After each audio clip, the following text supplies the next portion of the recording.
Buenos días. Hoy, domingo 9 de marzo del año 2025, vamos a iniciar nuestra escuela dominical virtual cristiana, cuyo título es el de La señal de su gracia, es la sesión 2. Muy bien.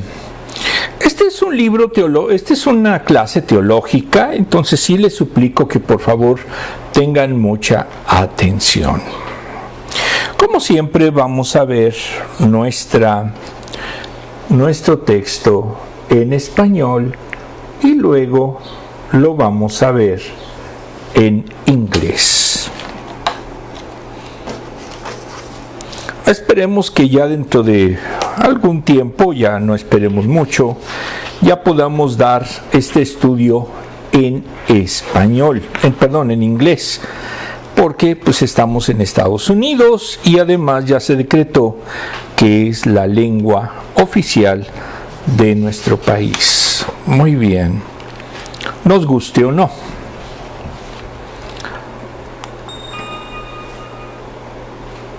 Por eso estoy aprendiendo inglés. Aplicación para la vida. Primeramente, la idea central: Jesús trabaja en nombre de todos los que vienen a Él. Aplicación para la vida. Cuando enfrentamos la enfermedad de un ser querido, podemos sentirnos desesperados e impotentes. ¿Piensas que esas largas noches en la sala de espera del hospital, con el corazón en la garganta, esperando noticias del médico? Cada minuto parece una eternidad y cada suspiro es una oración silenciosa por un milagro. La incertidumbre y el miedo nos llevan a buscar ayuda donde sea posible y nos aferramos a cualquier esperanza, por pequeña que ésta sea. Este sentimiento de desesperación puede llevarnos a actuar de maneras que nunca imaginamos, a cruzar cualquier barrera o recorrer cualquier distancia para buscar una solución. En estas crisis, nuestra necesidad de intervención divina se hace más palpable. En esta sesión exploraremos cómo un oficial real que enfrentaba la enfermedad de su hijo puso su fe en Jesús. Veremos cómo su desesperación se transformó en fe y confianza en el poder y la palabra de Jesús. Este pasaje nos invita a reflexionar sobre dónde ponemos nuestra fe en los tiempos de necesidad y cómo debemos recurrir a Jesús como nuestra esperanza definitiva. Entonces, y esto es algo que es propio de un cristiano. ¿En quién se pone la fe cuando hay alguna enfermedad? ¿O se debe de poner la fe? En Cristo. Cuando alguien en su momento dice que pone su fe en otra persona, pues no es cristiano, no corresponde a lo que nos dice el mensaje de este día. Bueno, vamos a ver ahora en la versión inglesa. La Biblia se encuentra con la vida. Todos hemos visto a personas que son demasiado testarudas u orgullosas como para pedir ayuda. ¿Hasta qué punto hay que estar desesperado antes de pedir ayuda? En nuestra cultura celebramos la independencia, especialmente cuando se trata de recibir ayuda. Pero es triste ver cuando alguien mantiene su independencia hasta el punto de estar dispuesto a experimentar dolor antes de pedir ayuda. El orgullo se manifiesta entonces en su totalidad para mantener la percepción de ser independiente. Sin embargo, la situación puede cambiar cuando hay otra persona involucrada, como un cónyuge, un hijo, un padre o un amigo. En esos momentos estamos dispuestos a obtener la ayuda que podamos para ver a un ser querido recibir la ayuda y el cuidado que necesita. En esta sesión leeremos acerca de un momento en el que alguien estuvo dispuesto a dejar de lado su orgullo personal para recibir ayuda para su hijo. En esa época y cultura en particular, habría sido desesperado que esa persona viniera a Jesús en busca de ayuda. Sin embargo, las noticias sobre Jesús y su capacidad para ayudar a los necesitados habían comenzado a difundirse, incluso entre ese funcionario. Es bueno saber que Jesús está dispuesto a ayudarnos también a nosotros. Eso es lo que también debemos de tener fe, en que Él nos ayuda. Aquí vemos el milagro, por ejemplo, de un hijo. Vemos la llave que podemos decir una casa nueva, una despensa abundante, que en estos momentos es bastante importante por la inflación, o tener un trabajo que también empieza a escasear en nuestro país. Muy bien. Vamos a ver los textos bíblicos. Juan 4, del 46 al 47. Y volvió otra vez Jesús a Caná de Galilea, donde había convertido el agua en vino. Había allí un funcionario real, cuyo hijo estaba enfermo en Capernaum. Capernaum estaba a unos 25 kilómetros de Caná. Cuando este hombre se enteró que Jesús había llegado de Judea a Galilea, fue a su encuentro y le suplicó que bajara a sanar a su hijo, pues estaba a punto de morir. No sabemos el nombre del hijo, pero sí sabemos que era un funcionario real en su momento de la corte del rey Herodes Agripa. Muy bien, vamos a ver, pensemos que así era, no sabemos cómo era. Contexto primero, gracia.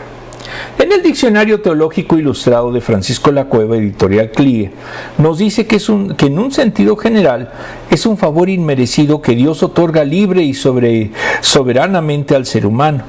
En el Nuevo Testamento viene de charis, que se cita 164 veces, 23 veces como el verbo charizomai, en el sentido de perdón de Dios o de Cristo, y 2 veces como agracia, Lucas 1:28 y Efesios 1:6. Charis tiene 3 significados. Primero, en sentido objetivo, lo que produce simpatía o buena impresión, Lucas 2:52, 4:22, Colosenses 4:6. El segundo sentido es subjetivo y puede considerarse, vamos a ver las partes subjetivas, de parte del otorgador. Por ejemplo, la iniciativa libre y soberana de Dios dispuesto a salvar por gracia a cuantos se acerquen a Él con fe genuina. Lo hallamos en contraste con la deuda, Romanos 4, del 4 al 16. Con obras, Romanos 11:6. Y con ley, Romanos 6:14. B, por parte del receptor, significa gratitud, Lucas 19:7, Romanos 6:17. Y C se refiere al efecto de la gracia. Es el estado espiritual de quienes se han ejercitado en cooperar a la gracia de Dios, Romanos 5:2, Primera de Pedro 5:12 y Segunda de Pedro 3:18. También hay que distinguir los tipos de gracia, la gracia a favor de la gracia poder. Primera es el don salvífico fundamental, en el que la gracia de Dios al hombre contrasta con lo que éste puede aportar al mérito, esfuerzo u obra, y entonces es un favor inmerecido de Dios al hombre, Romanos 5:6 al 10. Y la segunda es como una provisión que Dios suministra para ejercer el ministerio, Hechos 6:8, Romanos 1:5, 12:6, 15:15 y Primera de Corintios 3:10, Gálatas 2:9. La gracia la podemos dividir en A, común y especial. La común es la gracia suficiente, la que Dios ha provisto para todos los seres humanos, 1 Timoteo 2 del 4 al 6. Pero en su presciencia vio que no hallaría en el hombre la cooperación necesaria. En especial es la gracia eficaz, aquella que de hecho hace que el sujeto se rinda voluntariamente a la gracia hecha. A la gracia, Hechos 16:14, 29:34, 17:34 y Primera de Corintios 15:10. Como todo, espero que vean o estén repitiendo los versículos para que puedan comprender mejor el contexto de esta clase. También hay otro tipo de gracia que se llama la gracia preveniente y la concomitante. La primera precede a la posible cooperación del sujeto y la segunda continúa sosteniendo al sujeto una vez que éste ha cooperado a la preveniente. Entonces la gracia es la misma dependiendo de la cooperación del sujeto. En la Enciclopedia Bíblica de Holman, varios autores, editorial Holman, nos dice que en sentido cristiano es la actividad salvadora de Dios que se manifiesta a través del regalo de su Hijo, para que muriera en lugar de los pecadores. Eso es gracia. Contexto, también la segunda señal. En el libro de Milagros de Jesús Martínez, editorial Lito Art Publicidad, CIA, Venezuela, nos dice que este milagro o señal, como lo llama Juan, fue hecho en Caná. Ocurrió aproximadamente un año después, en el año 28, pasando desde Jerusalén, Samaria y retornando a Galilea. Lo tilda como un noble judío, funcionario del rey Herodes Antipas. Siendo pudiente, demuestra que necesita de Jesús. Vemos que tiene un hijo muy enfermo y que buscó ayuda idónea. Viajó 50 kilómetros, otros dicen que son 25, para encontrarse con Jesús. No tenía cita previa para este médico y sanador para que lo atendiera. El único motivo que tuvo para buscarlo fue la fe. Y nos demuestra que no importa cuánto camino debas de recorrer o cuán desesperado estés, Cristo estará dispuesto a recibirte. Tenía una fiebre muy alta, estaba agonizante, versículo 47. Su padre había visitado a médicos, pero no mejoraba. Jesús tan solo pronunció unas palabras diciéndole que su hijo estaba vivo.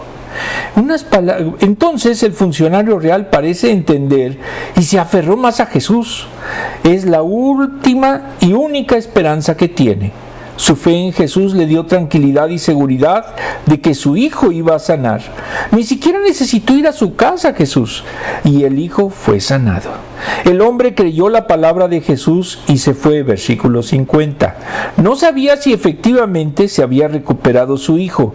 Solo creyó, versículo 50. ¿Y cuántas veces nosotros tenemos la fe de este funcionario real romano? No sabemos, no la tenemos. Creemos que necesitamos ver con una epifanía a Jesús para que nos ayude, pero ¿qué creen? Eso no se va a dar. Cuando llegó a su casa, horas después, al día siguiente, iba lleno de gozo y fe, creyendo lo que Jesús le había dicho. Y le informaron que su hijo se había ido recuperando desde las 7 horas, cuando Jesús le había dicho que su hijo vive, versículo 53. Ese tipo de fe necesitamos hoy, una fe firme. Este hombre regresaba seguro de la sanidad de su hijo antes de verlos. Esto es fe. La fórmula es simple, hay que obedecer la voluntad de Dios y tener confianza en sus promesas. La lección principal es que este hombre comprendió que Jesús es lo más importante. No soy yo, ni eres tú, ni siquiera tus hijos o tu familia. Es Jesús. La familia de este personaje recibió este mensaje de parte de él y creyó también. Creyó toda su casa. Versículo 53. Versículo 46. Al llegar Jesús a Galilea, este es de Samuel Pérez Millós, el libro es Juan, de editorial Clear. Jesús se situó en Caná, donde había convertido el agua en vino. El oficial posiblemente era judío, el padre del hijo enfermo le pidió que fuera a curarlo. Puede ser un funcionario al servicio del rey o incluso un familiar del rey o funcionario de la corte al servicio de Herodes Antipas. Marcos 6:14. Sabía de los milagros de Jesús, posiblemente estuvo en Jerusalén y por eso buscó ayuda. Versículo 47. Al saber que había llegado a Galilea, fue de Capernaum a Caná para rogarle que curase a su hijo. Buscó que lo viese antes de su muerte. El hijo estaba moribundo. Para el padre, si el sanador no acudía de inmediato a su casa, era posible que su hijo ya habría muerto. Vamos a ver ahora desglose. Jesús regresó a Caná, estamos muy contentos con Canadá, donde un funcionario del rey tenía a su hijo muy enfermo en Capernaum. Se acercó a Jesús. Al oír que él había llegado a Judea de Galilea, recorrió 32 kilómetros. Aquí las diferencias de kilómetros es lógicamente por los caminos. Son para pedirle que sanara a su hijo. A pesar de que podía tener otros medios para atender a su hijo, vio la fama de Jesús como alguien que podía realizar milagros, como el de transformar el agua en vino. Entonces puso su fe en el poder sanador de Jesucristo.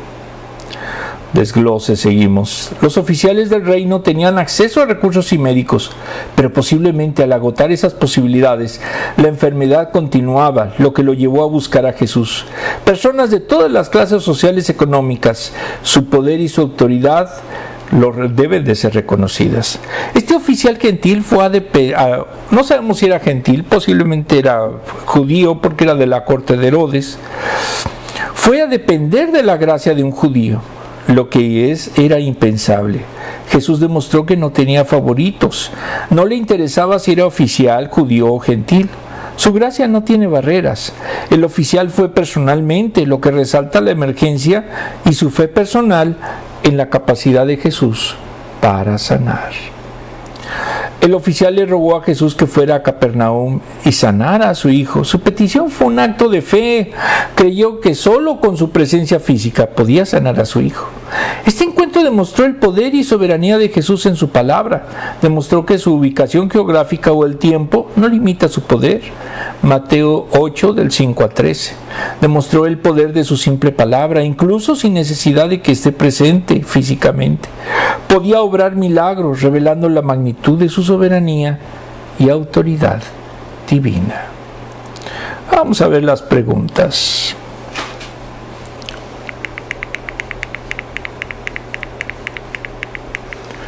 Desde luego todos ya habían visto ¿cómo se llama? Este milagro, o sabían de él, entonces pues ya es simplemente un pequeño repaso. Muy bien, la primera pregunta es de la versión en español, la segunda es de la versión inglesa. ¿Cómo explicas el concepto de la gracia de Dios? Ya lo vimos todo lo que implica. Es por lo tanto un término que se le llama polisémico porque tiene muchos significados y debemos nosotros de estar viendo en el contexto de la Escritura a cuál se refiere. ¿En qué situaciones es más probable que pidas ayuda? Cuando la situación es realmente insostenible. Si realmente tenemos fe en Dios, por ejemplo en el caso de las parejas, debemos rendirnos ante Él y pedir su ayuda. ¿Por qué?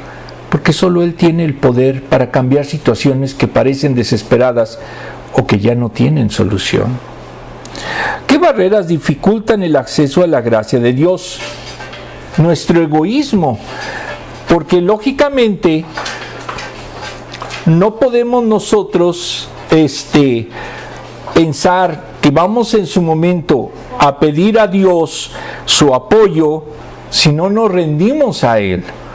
Por eso nosotros debemos de estar siempre, antes que nada, con fe en lo que Dios nos da. ¿Qué es lo que te motiva en Jesús a llevarle tus necesidades? Que Él puede resolverlas, que Él es el único que tiene la capacidad para enfrentar todo lo que la ciencia incluso ya no puede hacer. Por eso nosotros necesitamos siempre tener fe en nuestro Dios. Vamos a continuar con nuestro texto bíblico. Juan 4 del 48 al 50. Ustedes nunca van a creer si no ven señales y prodigios. Ahí faltó señales, perdón. Le dijo Jesús: Señor, rogó el funcionario, baja antes de que muera mi hijo.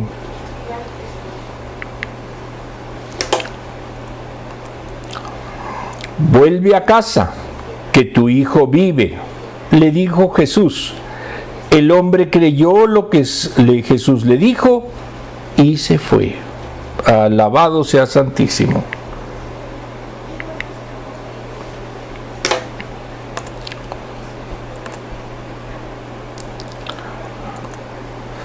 Vuelve a casa, tu hijo vive.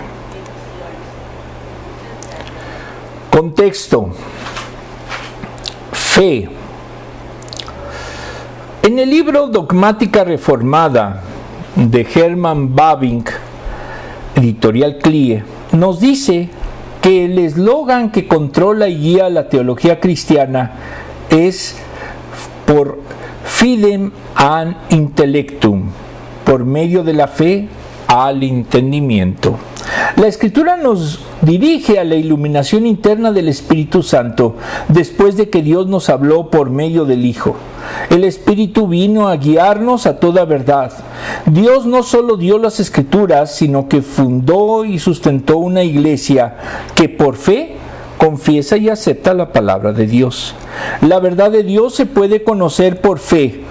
Usa términos como nacer de nuevo, pureza de corazón, el Espíritu de Dios, hablando del principio interno, de los medios con los que se apropia uno de la revelación. En términos preferidos es fe, dado que todo conocimiento viene mediado por la conciencia humana, la revelación es un acto de fe. La revelación es un sistema de palabras y de actos de Dios que existe fuera de nosotros y con independencia de nuestras personas. ¿Cómo iban a convertirse en nuestro conocimiento si no fuera mediante nuestra conciencia? La revelación de Dios es evangelio, una promesa de perdón y la salvación. Pero por nuestra parte, nada puede equipararse a una promesa excepto el hecho de creerla. La fe, solo por la fe, la promesa se convierte en nuestra posesión. En consecuencia, la fe es el principio interno de conocimiento de la revelación, y así de la religión y de la teología. Tanto objetiva como subjetivamente, la revelación con la naturaleza, la recreación con la creación, en todas las áreas de la vida. El primer paso es creer. Nuestra inclinación natural es creer. Lo que nos induce al escepticismo es la experiencia y el conocimiento adquirido. En última instancia, toda certidumbre está enraizada en la fe. La universalidad de la fe señala la importancia de una comprensión inmediata, intuitiva de la verdad. Nuestro conocimiento fiable de la verdad no está limitado a lo que obtenemos mediante nuestros sentidos. Lo que posibilita la vida en comunidad no está limitado a lo que obtenemos de nuestros sentidos, sino a la certidumbre inmediata, no la certidumbre demostrable.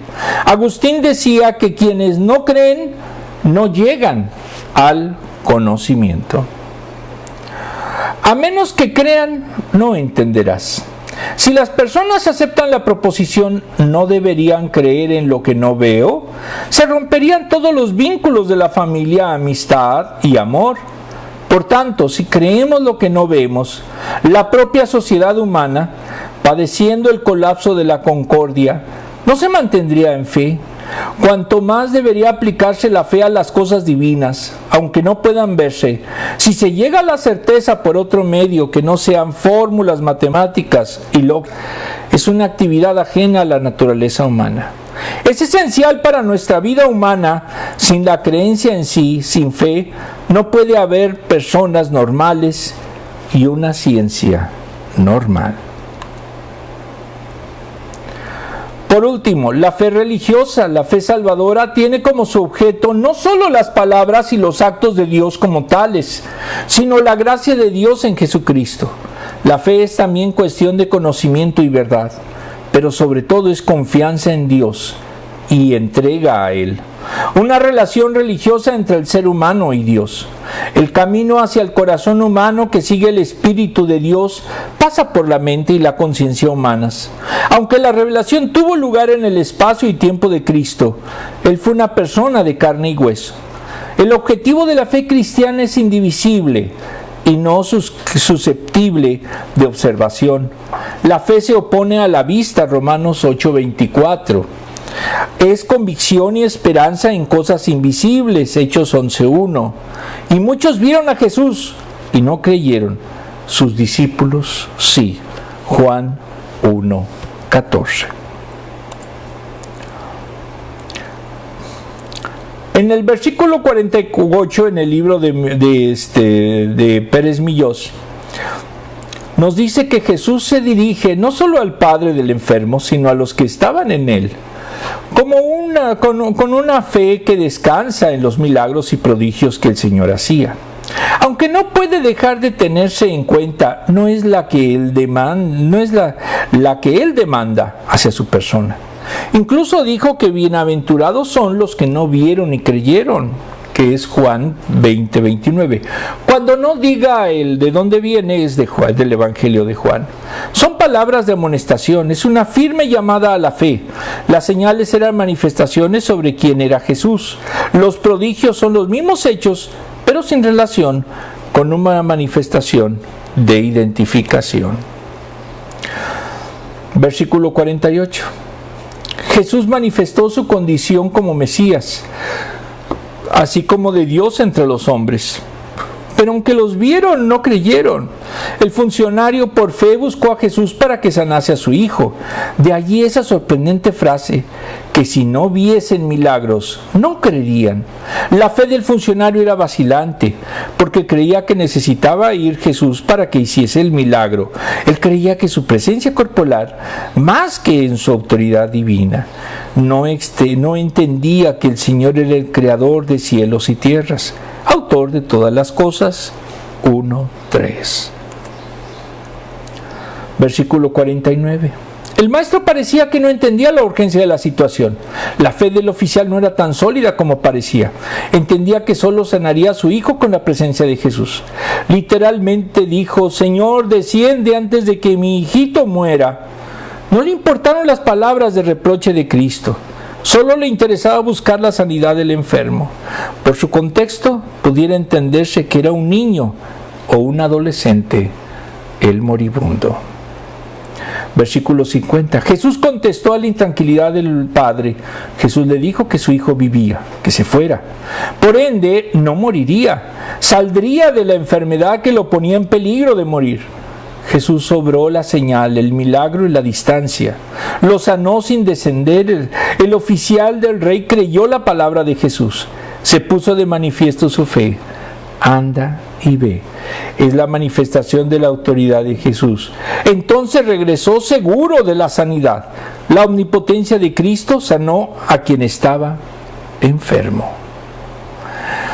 Desglose. Jesús destaca que muchos buscan milagros como una condición para creer, en lugar de tener fe en su palabra. Jesús buscó que necesitemos una fe profunda, que no requiera de señales visibles. Cristo quiere que creamos en Él por lo que es y no por lo que puede hacer. La fe es la certeza de lo que se espera, la convicción de lo que no se ve, Hebreos 11:1. Ya vimos otros conceptos.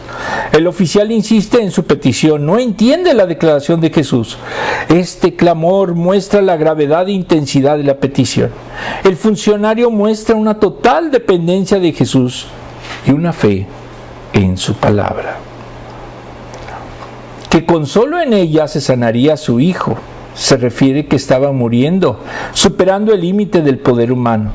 Y al responder cumplió, ya que solucionó la situación y el oficial estuvo en la posición de creer y así recibir ayuda. El oficial creyó, pero no había forma en que supiera cómo estaba su hijo. Creer sin ver es un acto de fe genuina y confianza en la autoridad de Jesús. Bastó con la palabra de Jesús y como la fe verdadera responde a ella. Por ejemplo, Lucas 7:7. Este pasaje nos invita a confiar plenamente en Cristo y su palabra es lo suficientemente poderosa para obrar en la vida de todos los creyentes. Si usted tiene en su momento a alguien muy enfermo, deposite su fe en Cristo. No le crea que hay sanadores o que hay merolicos que van en su momento a brincar sobre el lecho de muerte y que ya se va a sanar. No. Si no es por el poder de Cristo, no va a funcionar. La primera pregunta: ¿es posible creer sin creer en su palabra? No, no es posible, porque la palabra nos ilustra todo lo que puede hacer Jesús. ¿Cómo podrían ser diferentes nuestras vidas si tomáramos la palabra de Jesús al pie de la letra? Él prometió que sus discípulos llegarían a hacer milagros, y lo hicieron en el tiempo apostólico. Pero, ¿puede haber todavía milagros en la actualidad? Si se tiene fe, sí. Pero ¿qué pasa con este mundo? No tienen fe, no hay fe. Si aquí no es algo material, entonces no se tiene convicción. Muy bien, los últimos versículos. Juan 51 al 54. Cuando se dirigía a su casa, sus siervos salieron a su encuentro y le dijeron la noticia de que su hijo estaba vivo. 52. Cuando les preguntó a qué hora había comenzado su hijo a sentirse mejor, le contestaron: ayer a la 1 de la tarde, literalmente la hora séptima, se le quitó la fiebre.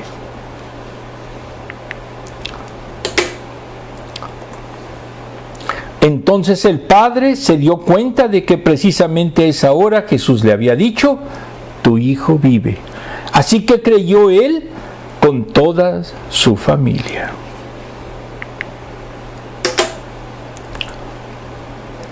Esta fue la segunda señal que hizo Jesús después de que volvió de Judea a Galilea. Esta segunda señal es en Galilea, en específico también en Caná.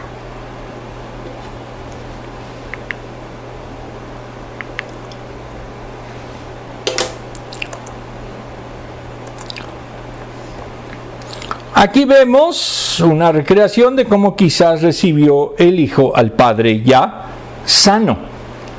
Esta es la segunda señal que hizo allí en Caná, en Galilea. Entendamos que no se refiere al segundo milagro que hizo Jesús. ¿Por qué? Porque recordemos que ya venía de Jerusalén, ya había hecho algunos prodigios, pero sí fue el segundo en Caná, en Galilea. Versículo 51. Cuando el oficial descendía, los sirvientes salieron a su encuentro y le indicaron que su hijo se recuperó. Esos siervos posiblemente eran criados o esclavos.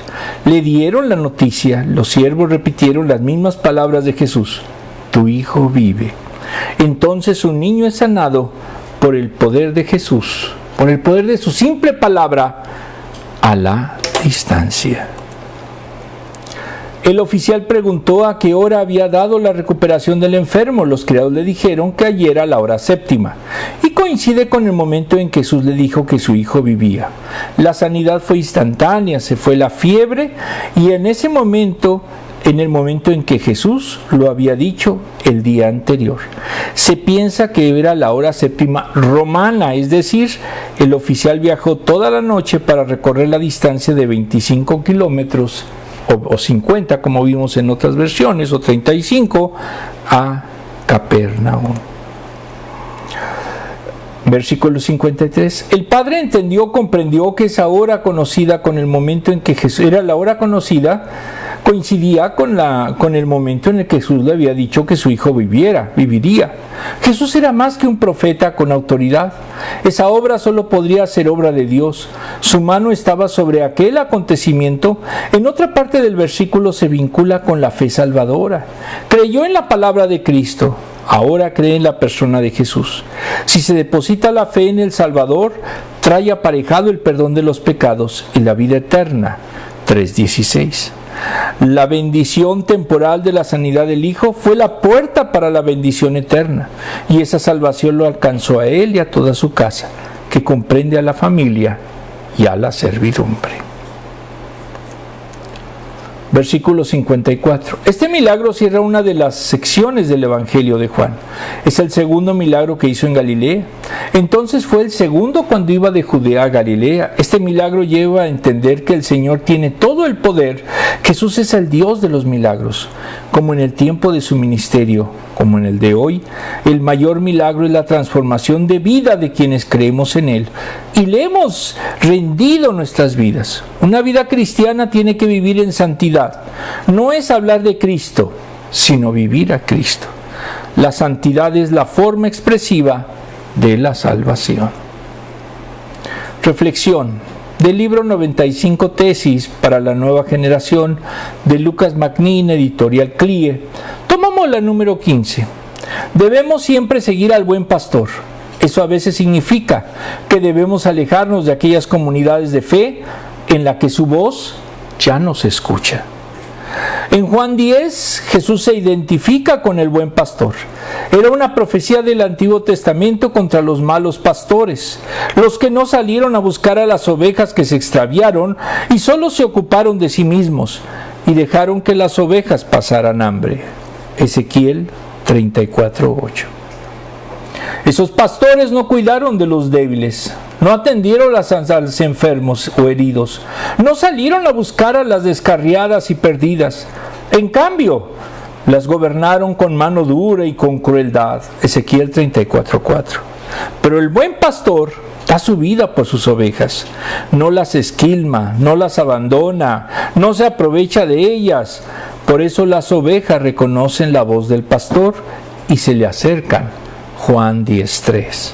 Se sienten seguras, aceptadas, dignificadas por su cuidado. Él las llama a cada una por su nombre y las lleva fuera del redil.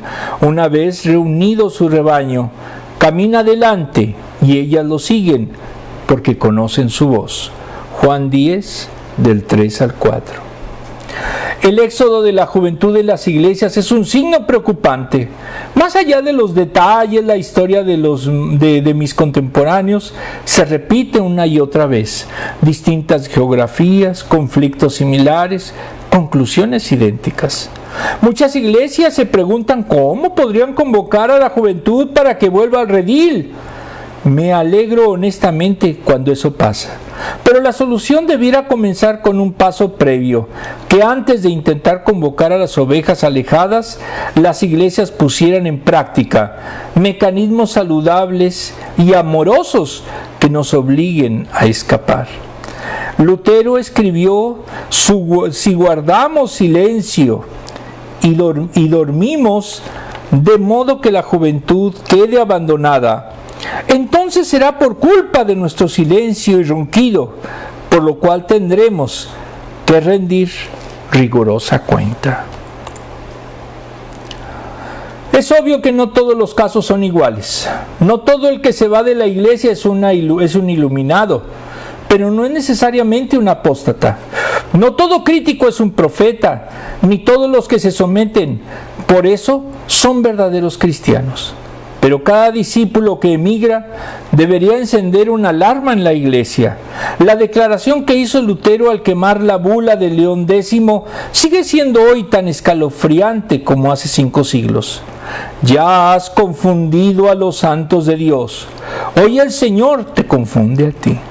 Así fue para Israel en el siglo XVI y será en nuestros tiempos líquidos. El juicio divino cae sobre los que abusan de su pueblo. No importa si son los de afuera o los de adentro. Dios protege a la niña de sus ojos, que es la iglesia. Un líder, un concilio de pastores, una denominación, el obispo, el papa, los eruditos y toda persona tiene la potestad de enseñar, pero las ovejas deberían de juzgar si lo que enseñan es la voz de Cristo o la voz de extraños. Por más presión institucional y amenazas de excomunión que reciban, las ovejas de Jesús nunca seguirán a un desconocido. Al contrario, huirán de él, porque no conocen su voz. Juan 10:5. Las iglesias deberán ser megáfonos de la voz del buen pastor. Cuando no lo son, cuando pierden el contacto con el corazón del evangelio, el deber de las ovejas es priorizar el llamado del maestro. Decía Alejandro Pronsato: si en nuestra iglesia hay puertas o ventanas cerradas, tengamos en cuenta que él se irá, porque necesita respirar aire puro y le gusta caminar. Desglose. Los siervos, al recibir al funcionario, revelan el poder de Jesús. Aún a la distancia, el funcionario estaba aliviado y alegre y corroboró que su fe en Jesús, por desesperada que sea, trajo resultados reales y tangibles.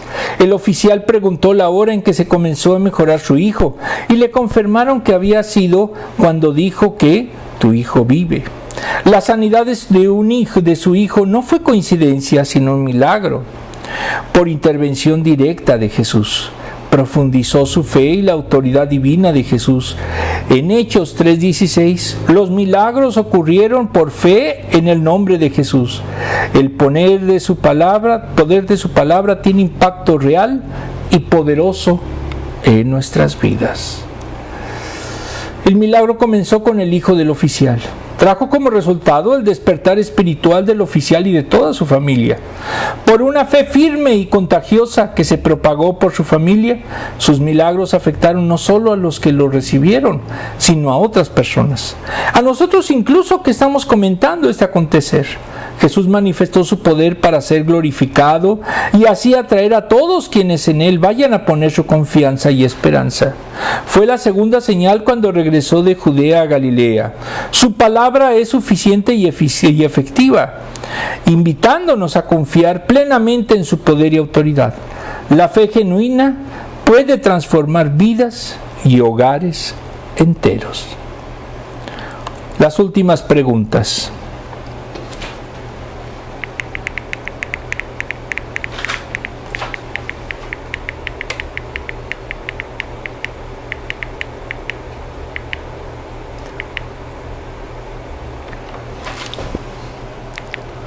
Muy bien, ya saben que la primera es en español, la segunda es la versión inglesa. ¿Qué elementos formaron parte del milagro, de ese milagro? La fe del funcionario real y tan solo las palabras de Cristo. No necesito ir más. Tiene Jesús tanto poder que puede hacer milagros a distancia. No necesitamos que se aparezca para que pueda hacer milagros aún hoy. ¿Cómo puede el tomar la palabra de Jesús conducirnos a una fe aún más profunda en Él? Cuando realmente la creemos, cuando vemos que con esa palabra puede haber sanidades aún en nuestros días como las ha habido y como dan testimonio en las iglesias que son cristianas, porque Jesús es el único que puede sanar. No hay nadie más, no se engañen. ¿Cómo los elementos anteriores pueden converger a distancia o atemporalmente? Como dije, demuestra que la pura palabra de Jesús y la fe en Jesús puede salvar, en este caso, a un hijo moribundo. ¿Cuáles son algunas lecciones que podemos aprender de esta segunda señal de Jesús? Que no necesitaba estar allí en el lugar para poder hacer sus prodigios, sus milagros. ¿Por qué? Porque era Dios, porque tenía la autoridad, tenía el poder, tenía la gracia y sobre todo tenía compasión. Muy bien, vamos a leer el último versículo. ¿Todos? Juan 10:38. Me refiero a Jesús de Nazaret, como lo ungió Dios con el Espíritu Santo y con poder, y cómo anduvo haciendo el bien y sanando a todos los que estaban oprimidos por el diablo, porque Dios estaba con él. Juan 10:38. Vamos a hacer una última oración. Amantísimo Padre, te damos gracias porque tú permitiste que pudiéramos en su momento conocer esta segunda señal, este segundo milagro en Caná, en Galilea. Y Señor, Jesús nos demostró que tan solo con su propia palabra puede sanar. Y lo hizo en aquel tiempo. Y lo puedes hacer aún hoy si de verdad tenemos fe en su palabra, en sus promesas, y realmente nos entregamos a Él en cuerpo y alma. Todo esto, Señor, te lo pedimos y agradecemos en el sagrado nombre de nuestro Señor Jesucristo. Amén. Nos vemos el próximo domingo.